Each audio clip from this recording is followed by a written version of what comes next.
We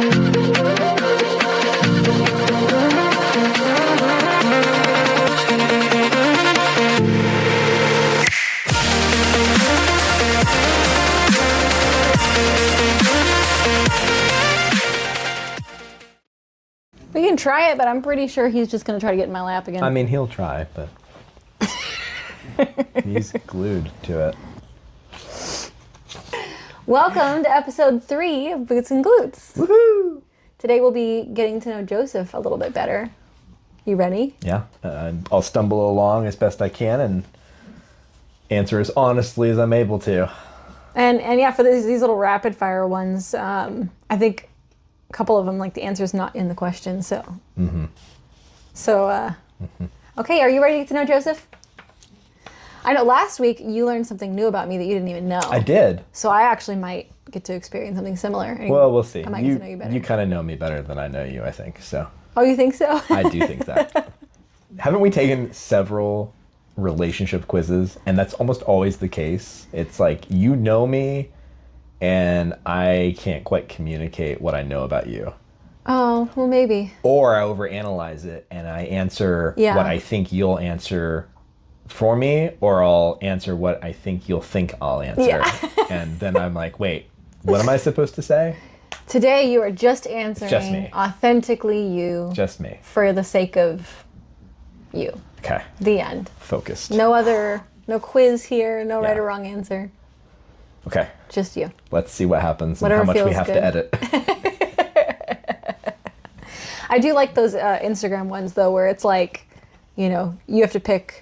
You do great with those. When you talk about like knowing me, you do amazing with those. Oh, yeah. Where it's like, yeah. does your girlfriend like, you know, spaghetti or pizza? And you're like, pizza. Or, you know, or whatever. Like, you just picked. Yeah. You pick them pretty Your quick. preference. I know your preferences really well. Yeah, and even, I'm pretty good at communicating. Yeah, that's what I mean.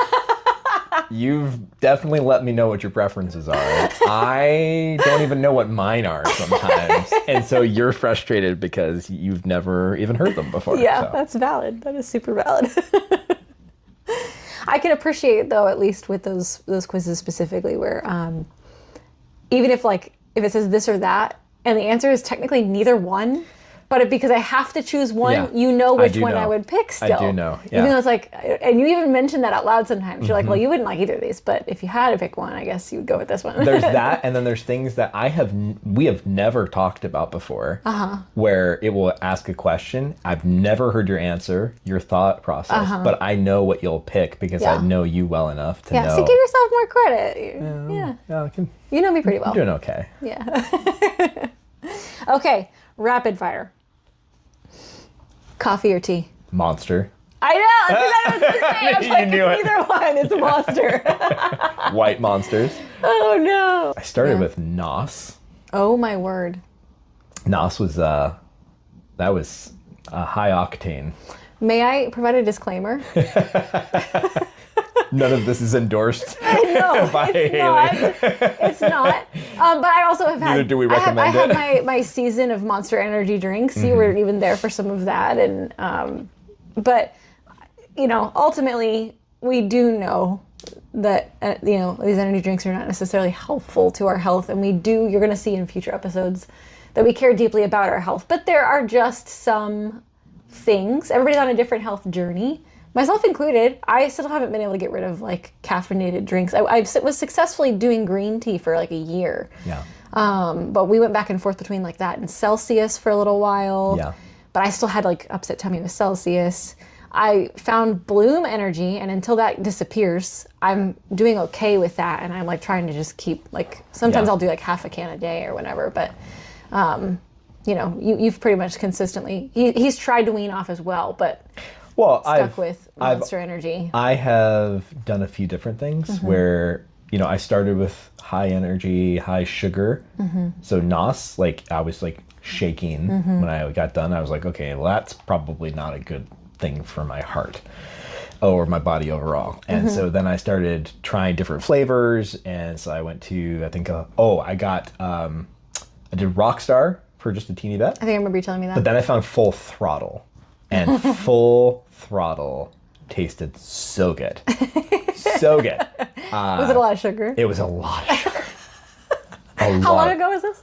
God, dates. I'm so bad at dates. I can give you like frame of reference based on how old Was Ethan born? was. Yeah, I was like, It was when he was like 2. okay. So this would have been 9 years ago. Yeah. So I did Full Throttles for a while, and then I tried. Everyone was raving about Monsters, so I tried one of the green Monsters. Blech.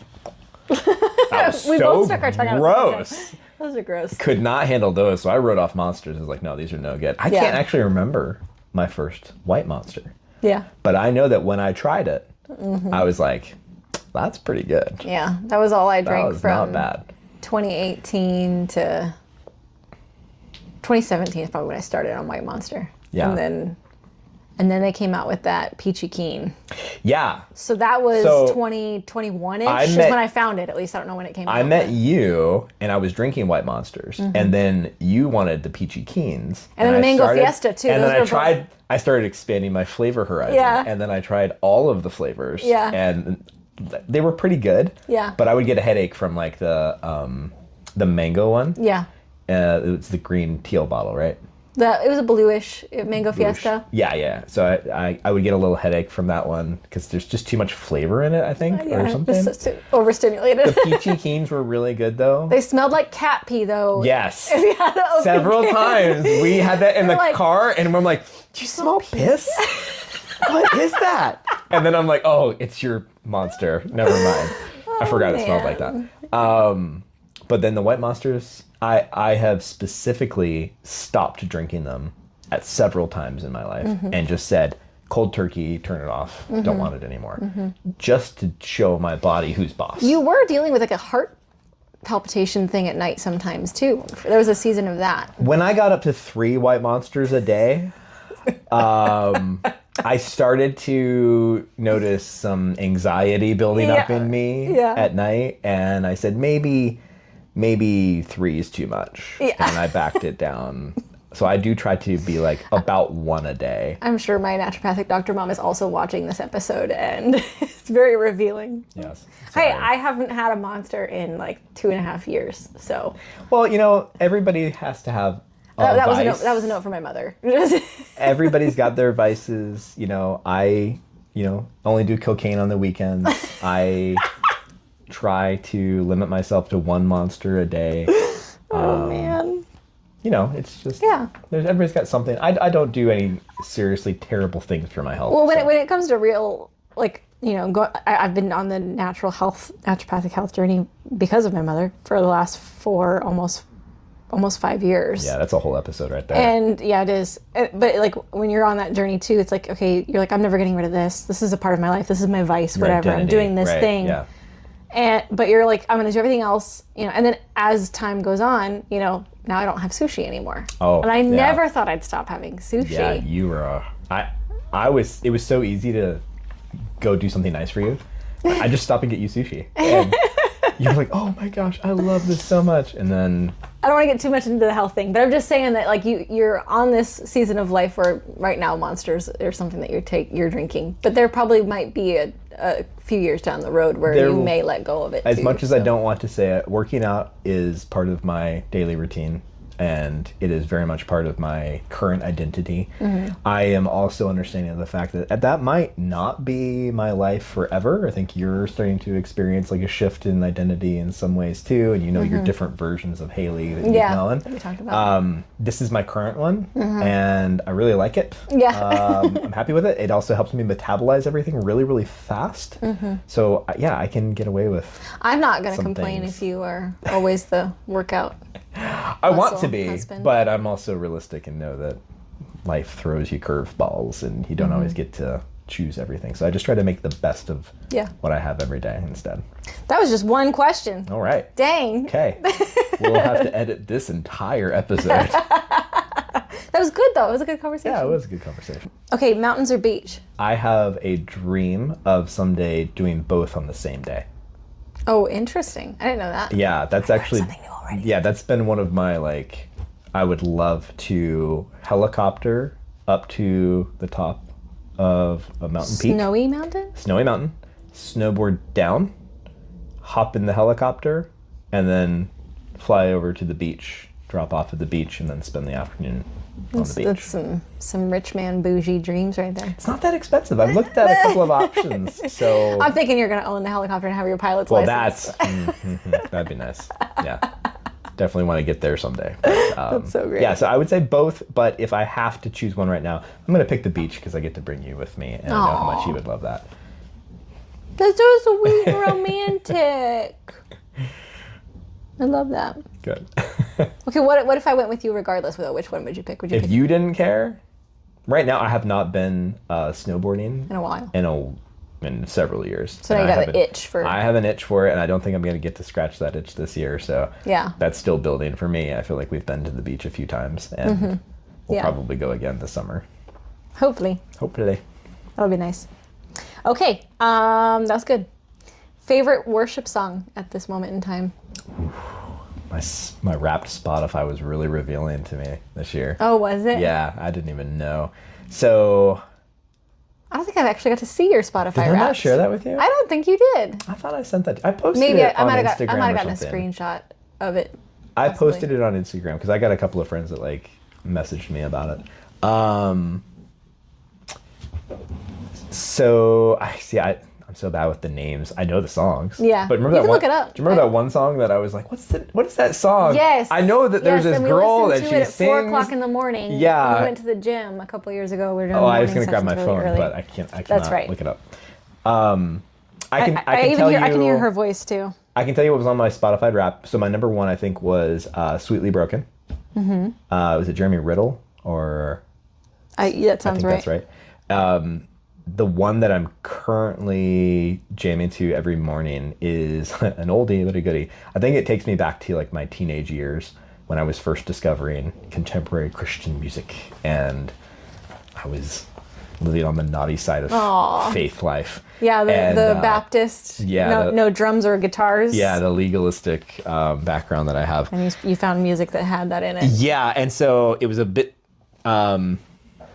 I felt a natural acclamation to it, whereas like my spirit was like, yeah, that I identified that music was like moving to my soul.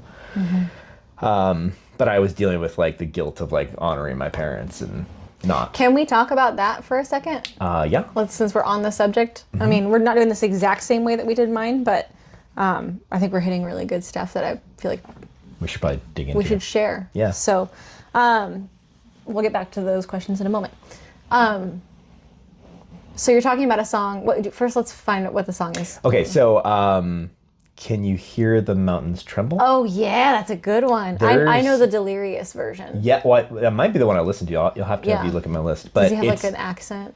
maybe it's not an accent, but there's a bass kick that happens, and when I go out in the morning early and I have my pre-workout in my hand, and I turn on the truck, and then that kicks in, I can feel like my spirit wake up with it and be like, let's go. Yeah. And it is just a great starting off to the day type of music for me. So Yeah, that's awesome. and I think I have a memory locked away somewhere of in my teenage years going to a church for the first time where I was hearing that music played. Yeah. Kind of makes you feel like youthful, like you get brought Yeah. back to that time. Yeah. So you have this sense of like vibrant energy and innocence and optimism for life. Yeah. Yeah. All the potential is there still, just That's great. untapped. It's a good and feeling ready to- to be unleashed. Yeah. That's really good. Okay, so then let's talk about your past spiritually, a little bit of like your testimony, but not in necessarily the salvation story, but like just your journey through faith in church and your relationship with it in chronological order. Okay.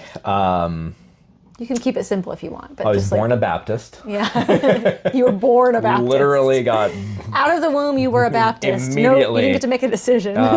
submerged upon birth, and no sprinkling, no forward dipping. You had to be backwards dipped, and 3 times.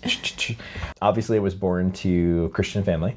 My mother and father were lifetime missionaries, and I was born in Scotland, Edinburgh. I love your And- Scottish accent when you do it. Oh, you're gonna put me on the spot now. No, you gotta do it now, but I just, I'm sure it'll come up later. Yeah, It's very so attractive, though. I was there for till I was 6 years old. I have a few memories from my childhood there, and big family, 9 brothers and sisters, and so You have, wait, don't tell me anything. You have 5 brothers and 4 sisters. yes, Yes, okay, I got that right. yeah, Okay. yeah. So big family. Church was never optional. 3 times a day on Sunday, every Wednesday, Bible study. This is in Scotland.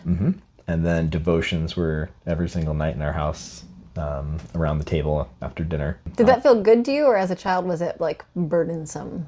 Well, I mean, as a kid, you don't know what you don't know, so you just grow up with your life, and Yeah. life is what it is. So I didn't have any awareness of it was not good or it was good or not good. I didn't know. I definitely did not like waking up on Sunday morning Yeah, me neither. and having As a to kid. dress in Itchy, scratchy clothes. hand-me-down clothes Yeah. that were really uncomfortable, and then going to church tired, and then I can say a lot of negative things, Right. but I have chosen most of my life to try to think back on it with positivity. And one thing that is a theme throughout my life is extracting the good out of a bad situation and remembering that instead of holding on to like the negative aspects. Right. So, but being realistic, it was a lot, even as a kid. And I think I kind of got numb to it a good bit. Yeah. At the same time, I can't complain because it did get me to where I'm at today with both my knowledge of the Bible as well as my relationship with Jesus today. Well, what some would experience with a very similar story is that they get burnt out and they end up resenting Jesus over the exact same lifestyle. That's true. So, Yeah. How you respond to it is what's really the key. Even though I was from a poor family, I was blessed in a lot of ways that other people were not. And so I did have a big family. It felt like there was always life and activity happening. I remember when I was 6 years old, I was in Sunday school. My mom was, I think, preaching, and she was telling the story of, salvation. And I knew at 6, I didn't want to go to hell. And I was like, well, that's not the place for me. what a smart 6-year-old. So I wanted to get saved. So I believe my mom told my dad, and then he led me in the prayer of salvation. But then as I grew, up in my dad's tutoring, and my dad knows a lot about the Bible. There's no doubt. He's a very, very Bible savvy person. So I got a lot of that. Around 12 years old. And you're in the States at this point. Yeah, we moved back to the United States when I was around 6-ish, somewhere in that time frame. We were in Illinois. I got 2 years of Christian school, but the rest of my life I was pretty much Homeschooled. homeschooled. Saved again when I was 12. You got saved again. Yeah. I mean, you got to explain that. Well, I had a more of an awareness instead of a fear. I had more of an awareness of who Jesus was and wanting to have a relationship with him. Yeah. And then I wrestled with fear of God for a really long time. And what I mean by that is at night just being terrified that I was going to die and I wasn't good enough to go to heaven. Whoa. Was like in constant prayer, for a long time. That sounds like torment. Yeah, it was. I remember that Excuse was you. not a fart. That was Howdy snorting. When I was going through the Christian school, I got saved again when I was at. I love this. I was. We were in a Wednesday evening service or something like that, and all the other kids would, they'd have their lesson, and then they'd say, "Okay, everybody close your eyes, heads down, eyes bowed, and then raise your hand if you want to get to know Jesus more, or if you'd like to, take a step of faith. How he wants to climb up. So, But I remember raising my hand one week because I wanted to know where they were all going. So I got saved again. Part of their process was they'd sit you down and they'd walk you through the prayer of salvation. And I went through the motions again and I'm like, yep, okay, yep. And then they would parade us out on stage in front of the rest of the congregation at a certain point in the service. And they would say, all these kids just made a declaration of faith.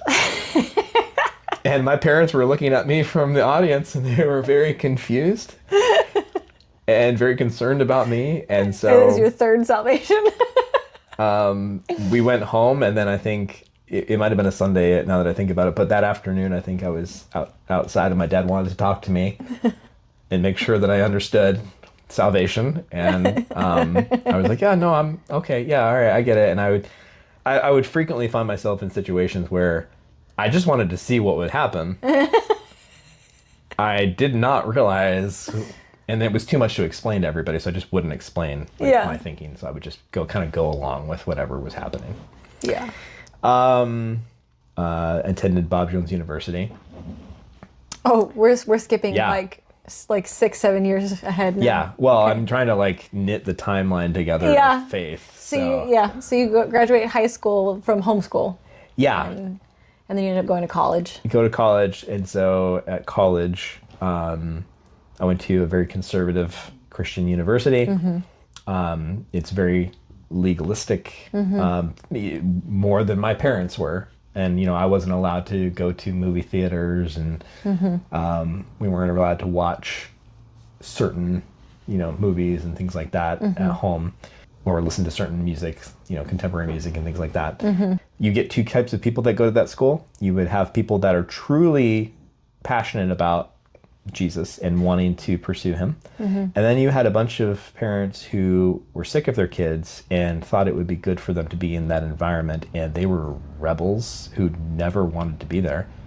You said two types, but I think there's probably also 3 types, right? There's that, and then there's also those people who are Pharisee yeah, types. I suppose there's the third type of people that were passionate about the rules more than they were about their faith. So I had an interesting sorting hat experience of trying to determine which house do I belong to. And I found that I fit very, very nicely in with the group of the rebels who didn't quite belong at this institution. And I learned to play a fun game of letting people see what they needed to see, but then brushing it off and then going and just being who I actually was. And to say you still had a relationship with Jesus that never was not a thing for you. Just all these rules and all these it was a social game. Things that they required of you. You were like, I'm not. So I learned how to kind of slide between the cracks in a lot of different ways. Chameleon. I was. I figured out right away I didn't like being part of this prayer group experience, and so I signed up for the night cleanup crew. And that immediately got me outside of a set of rules of I no longer had to follow the light bell. So I did not have to go to bed when they said, and I did not have to wake up when they said. Because I worked late. You've always been smart. Is it? I don't know if it's intelligence or if that's actually just getting away with as much as you possibly can. They had a demerit. It was creative problem solving for yourself. That's true. So that has been a thread in my life of just figuring it out on my own. They had a demerit system. If you had 150 demerits, then you would be kicked out and you'd have to leave the school. If you slept through a class, that was 25 demerits. So you didn't have a lot of leeway. Wow. I started figuring out ways that I could get around the system, and I saw the 150 demerits as a credit card system of spend it how you like. Just don't go over your limit. You always kind of rolled the dice on your roommates. You never knew who you were going to get. You don't know who you could trust because, like you said, there were the Pharisees and there were the people there that they were looking for opportunities to turn you in because they would look better to their Yeah. superiors if they did that. Yep. So it was walking amongst like people that had evil intent for you, and so you kind of always had this watchfulness and people looking at you. Yeah. And you'd roll the dice every year on your roommates. Can I trust them, and how much can I trust them? And I was blessed with several years of really good roommates that were like-minded, but I had a cool room, and then they said, hey, what'd you do this weekend or whatever, and then I trusted them enough and I let it slip, and I was like, oh yeah, I actually just watched Ocean's 11 and it was pretty good. I went to work, and then I came back, and my prayer leader for my room was sitting outside of our dorm room, and he looked distraught. He looked like he was like just really struggling with something. And I was like, hey Dan, are you okay? And he's like, yeah, I'm good. And I was like, okay, well, have a good night. And I went into the room and I went to sleep. The next morning, I went to lunch, came back, and then he was there, and he was like, hey, I really needed to talk to you. And I was like, what's going on? And he's like, well, you mentioned you saw that movie, and I was talking to our hall leader about it, and I really think you need to go and confess that. And I was like, Dan, you turned me in for watching a movie. And he goes, no. I was just talking to the hall leader about it. I was like, Dan, that's turning people in. You turned me in. I now have to go and talk to the hall leader and the dean of men and explain this to them. And he was like, oh, I'm so sorry. He's like, what he was distraught about was confronting me with his guilt over me watching that movie and him knowing about it. Yeah. And I was like, dude. So I got saved again. I'm sorry, I forgot that. I figured out that if you're not saved and you get saved, you don't get demerits. Because you're a new creation now, and that was your old self. Is this your fifth Here's salvation? my fifth salvation. Yeah. Not my proudest one, but I did get out of 75 demerits. So. Oh my word. Oh, that's so funny. Yeah. Oh my gosh. Okay, so this was great. It spawned off of the question of like your worship song and like you getting into worship music that you weren't supposed to listen to. Was that during Bob Jones, or were you starting to listen to some of that stuff earlier? I dated a girl when I was like Yeah. 16, and she had a youth group at was like a non-denominational I don't know which or Pentecostal denomination it was, to be honest. They were more Pentecostal. I remember that. I remember them talking about prophesying and having worship services that were like 3 hours long, and they were talking about the Shekinah glory coming down from the ceiling occasionally, and like I was like, this is really new age crap. And I was like, what is this? Never heard of it really before. I'd heard of it, but I'd never experienced people like that before. And of course, I had the mindset of You end up marrying somebody like that. I had the mindset of my dad of like, none of that exists, and it's all emotional mumbo jumbo, and that's not true worship. That's not what pleases God. So I remember though, like feeling the Holy Spirit in that youth group service and the music, and I was torn and conflicted because I was feeling the emotion, and I do think I was feeling the Holy Spirit speaking to me, but then I was also dealing with that childhood guilt of the you were voice of taught my that dad that's not okay. Yeah. saying like, this is wrong, and then I started to ask a lot of questions, and I think my dad was tired of raising kids at this point, because I think I was number 8 out of 10, and I was turning 16, and I don't remember being obstinate or anything like that, or argumentative. I could have been. I don't remember how I came off, but I do remember asking a lot of questions out of pure curiosity. Like, Dad, how did you get to this idea? Because I'm reading God's word behind you here, and I'm not seeing the same thing that you're seeing. And it, what I found was that he had a lot of personal convictions that he believed were biblical, and he wanted us to follow all of those, which I actually was like, okay, that's fine. If these are your personal convictions, this is your house, and Right. you get to set the rules of how you want your house to run and behave. But there was this pressure of not wanting to explain things to me to a way that I understood it. Yeah. So drums was a big one. And I would frequently question him about music and saying, hey, why don't we have drums? And he would say, well, percussion instruments are, from rock music, and that's the Pagan, devil. yeah. And then I would point back to the psalmist in Psalms, and I would say, well, David's over here dancing before the Lord, stripping his clothes off and playing with all manner of instruments of music. And it lists them all out, and drums were one of them.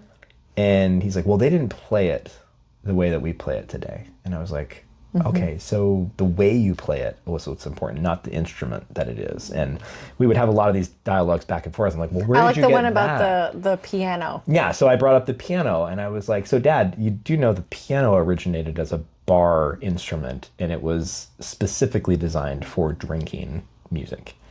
Why is that acceptable in the church? Yeah. Why is that okay? And he just didn't like to have those conversations with me because Done. Conversation over. it just became something he didn't want to argue about. And because honestly, I don't know if he ever accepted it or not. It was his personal conviction, and he just didn't want to explain it. Yeah. So Yeah. I started to leave things alone, but then I also started to Was that like your teenage years that you would Yeah. have those conversations? yeah. So then you went to that church when you were 16 and you really resonated with that music. Yeah. And But I'm also the kid who goes to McDonald's working, and I'd bring my Bible with me and I'd read it on break, and I would argue with the Jehovah's Witnesses that were Right. there, and I would Yeah. yell at them about how wrong they were, and like, you're going to hell. Not that bad, but pretty close. But then you kind of carried that with you into Bob Jones University, which is probably why you had the posture you had going into it as well, and which Yeah. I respect. I think it was probably my early 20s that I started to be like, you know what? Like, I actually need to question everything and understand something for myself, and not just be like, oh, well, I believe that because this pastor told me, or I believe that because my parents told me. Like, you start to shift and be like, well, why? Yeah. Why are we doing that? And do Yeah. I agree with that? And do I believe that spiritually between Yeah. me and God as well? And biblically, of course. So that's cool. I like that story. I love your testimony. Yeah. Well, my testimony's shot according to my dad, so Yeah. can't use that anymore. Yep. But I've got second best. Maybe not what God actually intended for me, but we'll see what he can do with it. Oh man. Well, let's see what other questions we can wrap this up with. When did you start realizing who you were as a person? Or when did you start realizing who you really were as a person? Who I am today, or who do I think of myself as holistically? Yeah, both. I mean, today, like your identity now. What time did that really form or solidify for you, if you can pinpoint it? Yeah, that's tough because I'm a moving target of identity for sure. I've always been really grounded in my faith. I can remember I started having real conversations with God when I was like 17, 18, working at a pallet repair company. Whenever I was driving, I started talking with him and having conversations and really developing a true relationship of who he was. So that was also around the time that I started really pursuing like art as like something I wanted to do and identify with. And for a long time, art was who I wanted to be. I wanted to be somebody who could draw anything. I wanted to be extremely good at what I did. I wanted to be excellent at a craft of some kind. But those dreams of like identity, like they kind of come and go, unfortunately. There's this version of Joseph and this version of Bob Jones Joseph, and there's art studio and art school Joseph. And so now I'm more of career Joseph right now, and what's God doing? I think you're even accepting that identity right now as we speak. Yeah, I'm in process of fully investing myself into what God is allowing me to have at this time of my life, instead of struggling against asking the question why. Why not all these other desires? I asked why.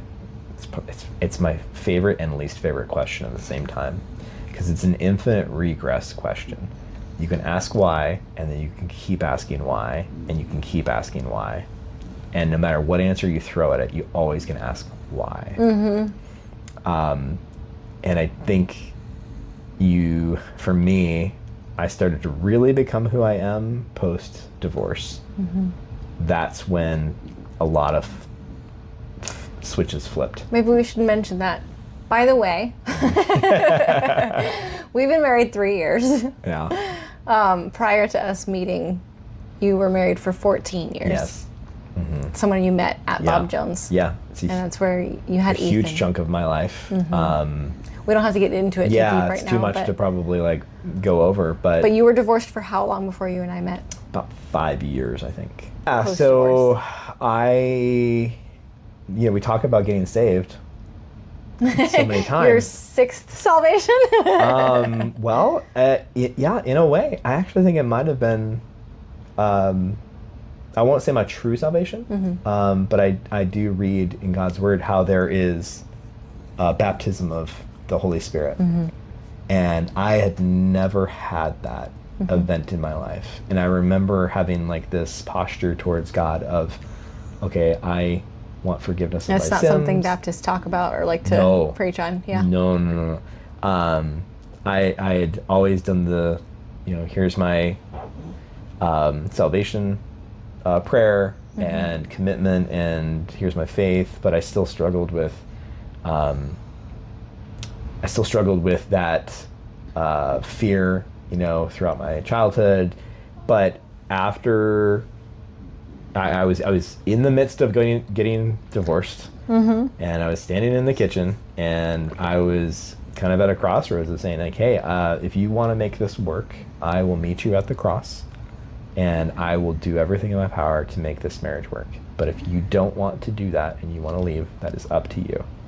And I won't try to stop you. I will actually help you pack and let you go on your way. And, I will not be angry or manipulative or anything of that nature. You can peace out if you want to. But if you want to stay and you want to work through this with me, I'll meet you at the cross and we will figure this out. And she chose to leave. Still, and it was in that moment though, in the kitchen, I felt a baptism of the Holy Spirit. I mean, every single fiber of At this point, you were in the kitchen by yourself. It was while I was saying these words to her. Okay. I was saying the words, but I was also having this experience. Yeah.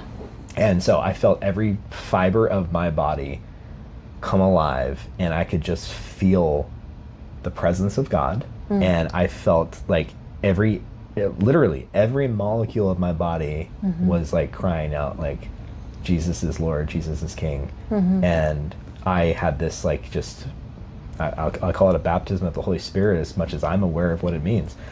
And I'd never felt anything like that before. And then I just had total peace. For a short period of time, I just absolute, this is fine. It's going to be okay. So I went through that, and then that's when I started making a lot of changes in my life to become who I am now. Part of that became just kind of fixing things in myself that I was like... Taking care of your temple? Yeah, I was just like... There was a bunch of things. It was like we were in debt. We had... I think I was addicted to pornography. I think I had... weight problems. I was depressed all the time. I wasn't eating good. Every aspect of my life like had things I didn't like, and I wanted to change. And so I just slowly started making harder decisions that seemed impossible for me to accomplish. And one of those was, I'm going to get up every day at 5 a.m.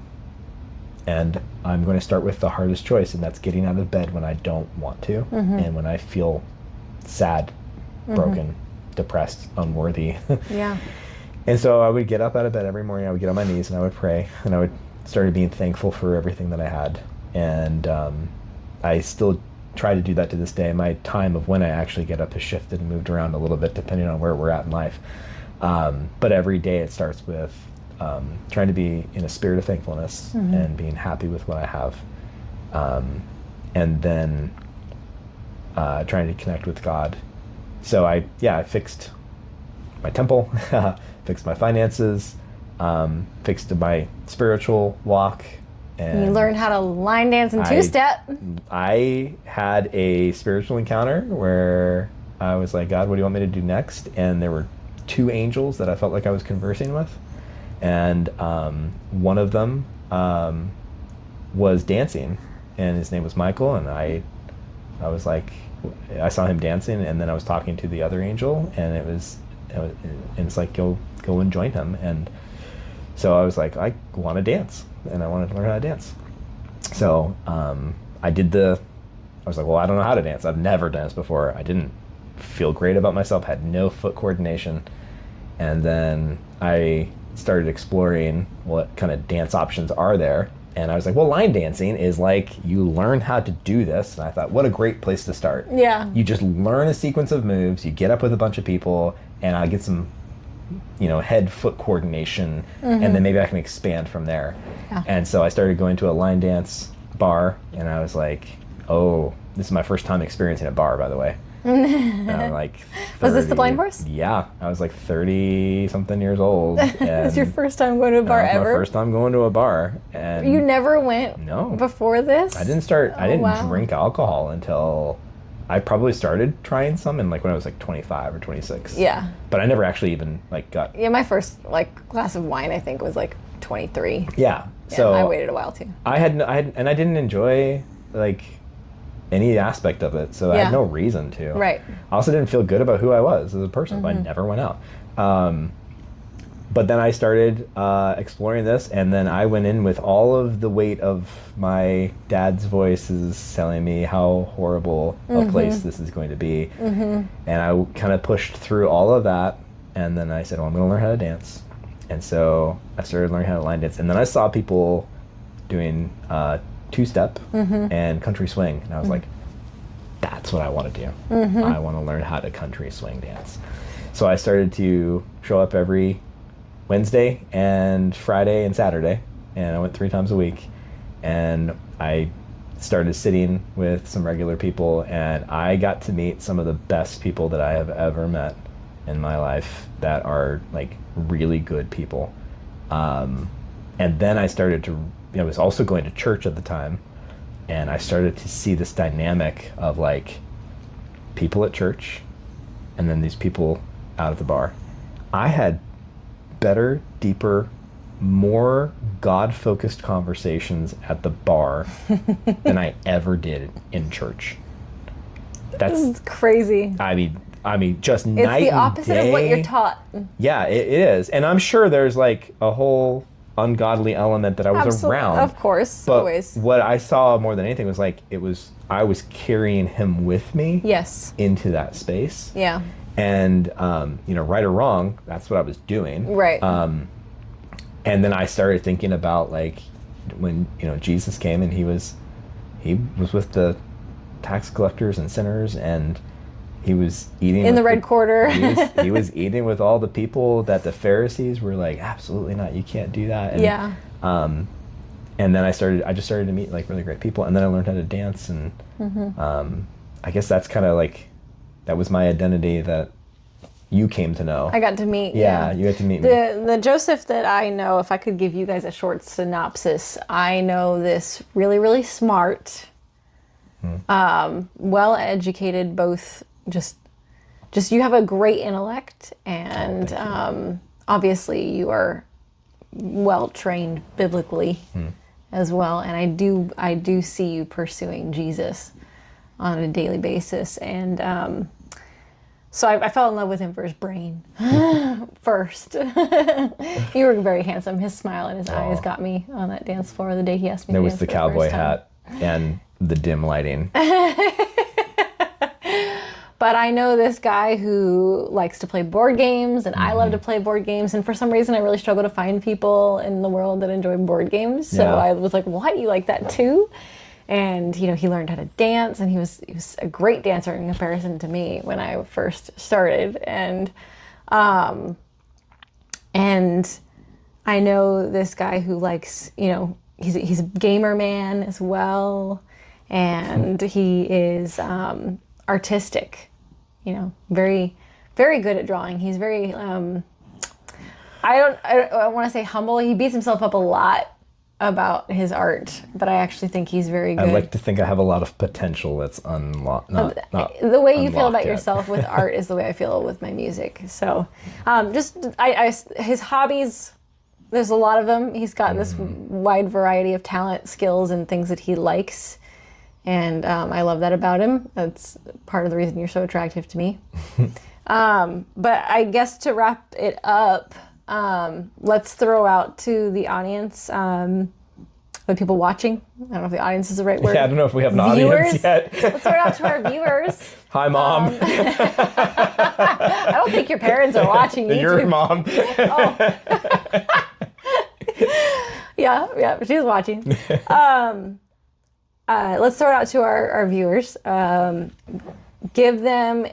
can give them all three or one or two of them that pop in your head, but most highly recommended board or card game, video game, and then he also is a reader. Again, that's a smart thing. He has like a stupid amount of books. There's a whole shelf right here, totally full, but then there's like 17 banker boxes in the garage that are also full of books. So a book as well. Okay. Definitely the book, or you could choose either board game or video game or both. Okay, gosh. Just rapid fire. Yeah, I'll try. Okay, book. I'm going to go with a series of books. Okay. The Sword of Truth. By Robert Jordan. Robert Jordan. Okay. Excellent series. Is it fiction, It's fantasy fiction. video game, and or board game? Gosh, if I have to pick just one. Yes, only one that you want to Video share game. and recommend to viewers. Well, I'm neck deep in Icarus right now. And You and Ethan both, yeah. Loving that one. And then board game Board game. or card game, I guess. Not and or. There's a lot that I don't. Non-digital game. Yeah, there's a lot that I don't play with you guys yet because they're very, very strategic and they take Lots a of rules and long time complicated. to learn. I think one of the favorites that we have as a family is Dice Forge. We do enjoy that. I really all enjoy three of that us one, together. and it's simple enough that. But that's like everybody in the that's family your enjoys one it. choice to recommend to the viewers is Dice Forge? No. You can take a second to think. Well, I have several. I'm trying to think of narrowing down to just one, and I kind of have to rattle them all off to like. This is my it one. out. Blah, blah, blah, supercalifragilisticexpialidocious. Right. I really like Scythe. Scythe is a very Seen that one? exciting one. Very strategic. Betrayal of the House on Haunted Hill, I think, is the other one. He's also amazing at Werewolf and being the host of Werewolf. I do love Werewolf. He's so fun and so animated. Like if whoever's watching has the opportunity to meet us in person and we get to hang out and play a game, I always suggest Werewolf so you can hear him with his fun hosting skills. Random stuff. Well, thank you guys for watching. We now know Joseph a lot better. In the next episode, we actually don't even have a subject planned just yet, do we? No, I think we're just gonna But we're play just it. going to have our first like organic conversation, whatever we feel like talking about. There's a lot going on right now. We've never had an organic conversation, so For this will the- be our first. For the YouTube channel, I'm really interested in there's so much we could seeing talk if I about. like to talk to Haley or not. We can talk about world trees. We could talk about Charlie Kirk's investigation. We could talk about the war. we Why could don't talk you about. comment and let us know what do you want us to talk about? Yeah, I mean, gosh, we could talk about spiritual things. We could talk about how we met in our marriage. Yeah. That's a great suggestion, though. If Yeah. you would like to comment and make a suggestion, we'd love to hear what that is. And we can start that conversation that way. We've got opinions. We have so many things we could talk about, and we can talk about it for a really long time. So, anyway, well, thanks for watching. Thanks. Mwah! Have a good day. Oh, that's a great send-off. I I used to do it don't on have that. my old YouTube blog, so I'd be like, have a good one Full circle every single moment. time. Love you.